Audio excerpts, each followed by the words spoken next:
네, 오늘 함께 살펴볼 말씀은 이사야 26장 1절부터 27장 1절까지요. 양이 좀 많은데요. 함께 살펴보겠습니다.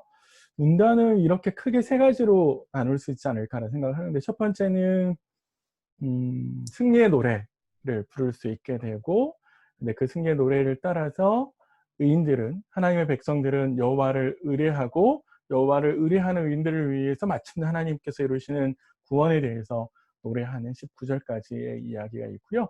그리고 마지막으로 하나님께서 백성들을 구원하시되 땅을 심판하시는 그런 내용이 26장 20절부터 27장 1절까지 이어지고 있습니다.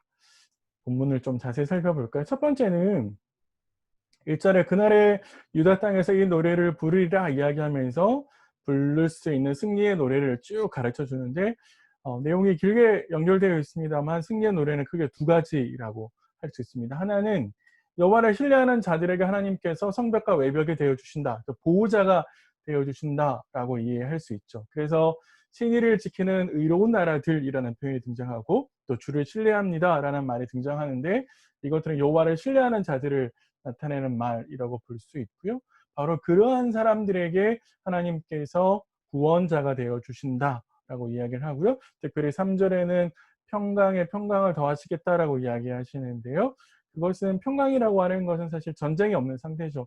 정치적으로 사회적으로 불안한 것들이 제거되고 전쟁과 자연재해가 없는 상황들을 하나님께서 주시는 것들을 이야기합니다. 그런 노래들을 부르겠다라고 하는 것은 사실 그러한 상황들이 펼쳐질 거다라고 하는 것을 미리 보여주는 것이라고 할 수 있고요. 두 번째는 하나님께서 그렇게 하실 것이기 때문에 여호와를 신뢰하라라고 명령을 내리고 있습니다. 여호와를 영원히 신뢰하라. 왜? 그 하나님께서 영원한 반석이 되시기에 라고 이야기를 하고요. 왜 그렇게 해야 되는지를 5절과 6절의 이유를 설명하고 있는데, 한마디로 말하면 하나님께서 교만한 자, 우리 본문에서는 하나님의 백성들을 억압하는 자라고 이제 등장을 하게 되는데, 그러한 자들을 하나님께서 심판하실 것이기 때문에 여호와를 신뢰하라라고 이야기를 하는 것이죠. 한마디로 말하면 하나님의 백성들은 하나님이 만드신 의로운 길을 걸어가는 사람들이니까 여호와를 신뢰하면서 그분의 말씀을 지켜 살아가라라고 첫 번째 단락이 이야기를 해주고 있습니다. 두 번째 단락은 그런데 여호와를 의뢰해 가는 이 길이 결코 만만치 않다라고 하는 것을 우리에게 이야기해 주는데요. 왜냐하면 7절부터 이하에 이어지는 내용을 자세히 보면 그런 내용들이 등장하게 된다는 걸 볼 수 있습니다. 의인의 길은 올바릅니다. 당신께서 닦아주신 의인의 행로는 옳습니다. 7절을 좀 요렇게 번역하는 게 좋겠습니다. 저희 개역성경 의인의 길은 정직함이요 라고 이렇게 혹적으로 번역했는데요. 올바릅니다 라고 번역하는 게 더 좋겠습니다. 의인이라고 하는 사람은 어떤 사람들이냐면 하나님께서 닦아주신 인생의 길을 걸어가는 사람들이라고 볼 수 있고요. 사실은 더 쉽게 말하면 하나님의 말씀에 가르침대로 살아가는 사람들, 그래서 시편 1편에 말씀을 묵상하는 사람들이 등장하지 않습니까? 그런 사람들을 이야기하고요.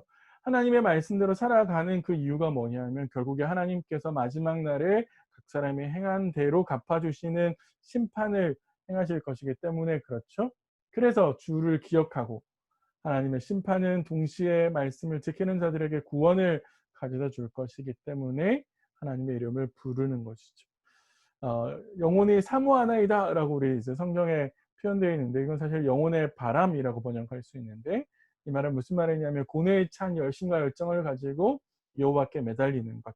그러니까 사실 의인은 하나님께서 그렇게 심판하실 날을 바라보며 하나님의 도움을 바라보면서 하나님께 매달리는 사람들이죠. 시인도 그런 의인의 대열에 합류하면서 하나님께 고백하는데요. 주를 사모하며 간절히 구하고 그렇게 열심히 구하고 있는데, 그렇게 하는 이유는 뭐냐면 하나님의 심판을 통해서 세상의 민족들이 하나님의 의를 알 수 있기 때문에, 세상에 그래서 더 많은 사람들이 하나님께 돌아오기를 바라는 마음으로 예언자가 그렇게 고백하지만, 실제로는 악인들은 하나님의 심판 속에서도 의를 배우지 못한다라고 한탄하는 내용들이 등장을 합니다.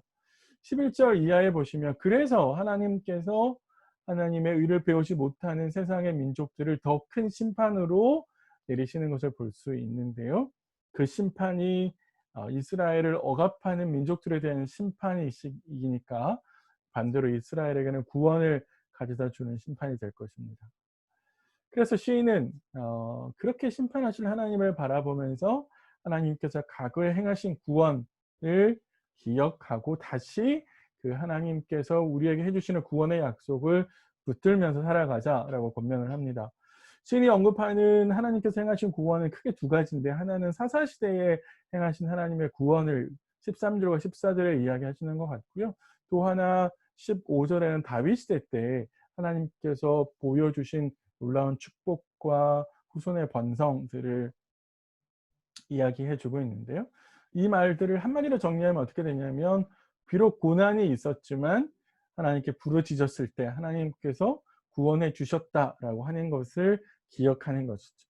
그런 기억을 바라보면서 시인이 열심히 하나님께 부르짖었을 때, 비록 현실적으로는 어렵고 시인이 바라는 모습이 이루어지지 않았지만, 그러나 하나님께서 다시 이스라엘을 회복해 주실 것을 약속해 주시는 내용이 19절에 등장을 합니다. 한 번만 읽어보면, 주의 죽은 자들은 살아나고 그들의 시체들은 일어나리이다. 티끌에 누운 자들아 너희는 깨어 노래하라. 주의 이슬은 빛난 이슬이니 땅의 죽은 자들을 내놓으리로다. 말이 좀 어려운데요. 한마디로 정리를 하면, 하나님의 능력으로 하나님께서 마치 죽은 이스라엘들을 다시 살리실 것을 약속하고 있다라는 것이죠.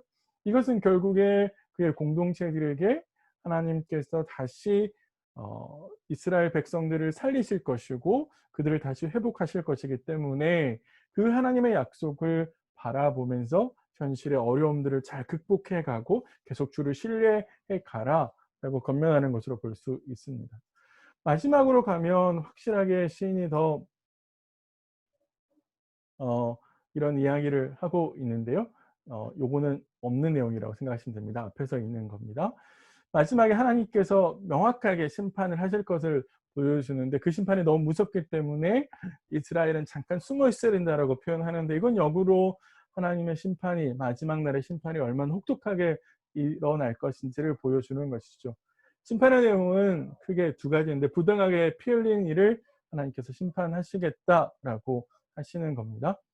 그래서 시적인 표현인데, 구약에서는 땅이 하나님께 호소하는, 의인화시켜서 땅이 하나님께 호소한다라고 표현하는 것들이 꽤 있는데요. 여기에서도 땅이 부당하게 살해당한 일의 복수를 하나님께 간구하고, 그래서 하나님께서 그들이 회개하고 돌아오기를 기다렸는데, 그래서 인내했는데 그 인내의 한계를 오셔서 더 이상 인내하지 않으시고 의를 드러내시는 것을 보여줍니다. 그것이 하나님의 심판의 내용이고요. 이것의 가장 극적인 정점에 있는 세력들이 뭐냐면 바로 혼돈의 세력인데, 27장 1절에 나오는 리워야단이나 바다에 있는 용은 바로 이 혼돈의 세력을 상징적으로 표현한 말이라고 볼 수 있습니다. 그래서 하나님께서 심판하시는 것을 종말론적인 어떤 전쟁의 표현을 빌어서 말씀하고 계시는데요. 하나님께서 태초에 혼돈을 제거하시고 질서를 세우신 것처럼 지금 혼돈으로 상징화되는 아수르나 바벨론들을 벌하시고 하나님께서 질서를 세우실 거다라고 이야기하고 있습니다. 이 내용들이 아주 길게 설명되어졌는데요.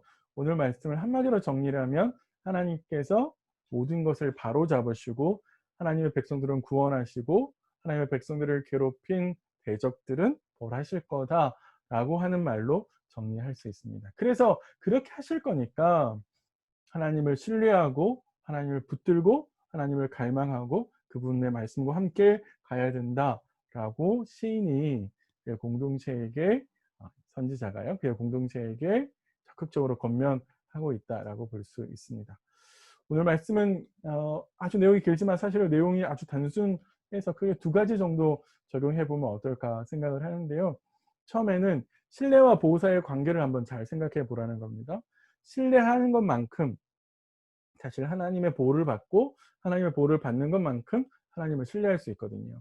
이거는 계속 선순환되는 것이죠. 근데 반대로 하나님을 신뢰하지 못하면 하나님의 보호를 받을 수 없고, 하나님의 보호를 받지 못하면 다시 하나님을 신뢰하지 못하는 악순환에 계속 될 수 있거든요.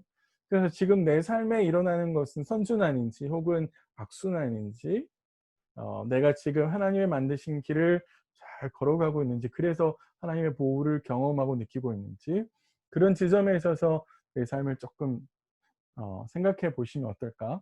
하나님과의 관계 속에서 이게 신뢰와 보호의 관계 속에 하나님과 내가 있는가 한번 생각해 보시면 좋겠고요. 두 번째는 하나님의 구원과 심판을 바라보면서, 하나님의 간섭을 바라보면서 지금 내가 극복해야 될 일은 무엇일까 한번 생각해 보십시오. 당시의 사람들은 아수르의 심판을 혹은 바벨론의 억압을 견디고 그걸 이겨냈어야 되는데, 내 삶에 있는 극복해야 될, 하나님을 신뢰함으로 극복해야 될 어려움은 뭐가 있을까요? 직장에서 있을 수도 있고, 그것이 누군가의 관계 속에서도 있을 수 있고, 혹은 뭐 가족들 간의 문제일 수도 있는데요. 내 감정대로, 내가 하고 싶은 대로 처리하는 것이 아니라 하나님을 신뢰하는 모습은 어떤 모습으로 드러나야 될 건지, 혹은 믿음으로 반응해야 하는 모습은 어떤 모습인지 한번 고민해 보시면서 오늘 말씀을 삶에 적용해 보셨으면 좋을 것 같습니다. 예, 주말 잘 보내시고요. 또 예배도 공동체와 함께 잘 들으시고, 저는 다음 주 월요일 아침에 여러분 다시 찾아뵙겠습니다.